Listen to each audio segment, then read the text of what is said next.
All right, folks, game day in Philadelphia. We were going to check in yesterday, but by the time we got here, a little bit chilly, off day, so we got lots of fresh news for you today. And I will say this first of all, just weather-related, because we've been all over the weather during these vlogs over the last few days. Jonesy, of all people, was willing to do this outside today. I said, no, I got like a little chill or something. I don't know, I'm cold. It's not that cold here, but I just felt like staying in the warm confines of the hotel. So blame it on me. Blame it on me. Now. All right, let's get to business of the day. The Sixers, man, you talk about struggling. 10-24. Don't think anybody saw this coming. Allen Iverson, a game-time decision tonight. AI, by the way, highest scoring average ever against the Raptors, just barely ahead of that bad man Kobe Bryant, who we'll see next Sunday. So LeBron James has done some damage against the Raptors. He's third on that list. So if Iverson goes tonight, they'll have to look out for him. But Toronto playing very well, Eric. And hey, don't shoot us. We're just the messengers. There is no Kool-Aid or soup that we have, inhaled or eaten, partaken of in the last little while. But since December the 4th, the Toronto Raptors have the 5th best record in the NBA, tied with the New York Knicks behind the big boys. Cleveland, Lakers, Boston, and San Antonio. Just the messenger, folks. That's it.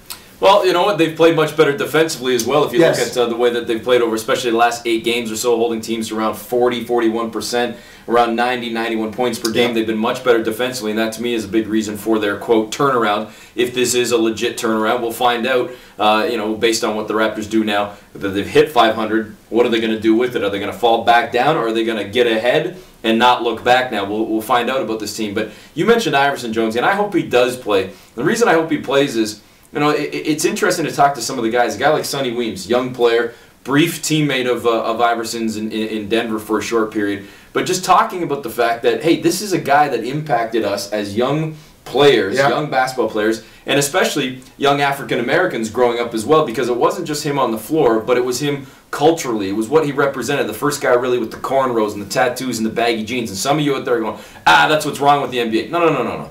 That's just the way somebody expresses themselves. Culture, product of his culture and his environment. That's all there is to it. And it has now crossed racial lines and social lines and everything else, and that's a good thing. And I even talked to Jose Calderon. I think you can catch that interview within this sort of blog space as well, as we did a little extra work today, forgetting that we didn't have a pregame show. But we're working for you, folks. Yeah, we're working for you guys. That's what we're doing for you.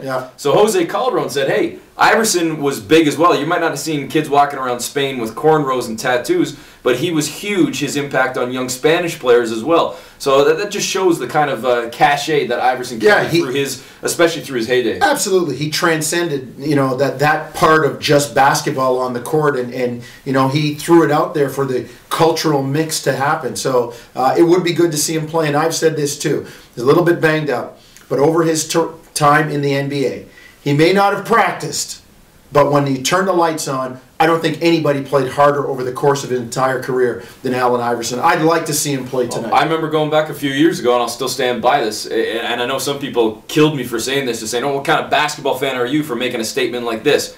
There are few guys in the league that I will pay for. Now, I am a season ticket holder for the Toronto Raptors. We both are. So am I. It's not like, we get free tickets. We pay for season seats, both of us.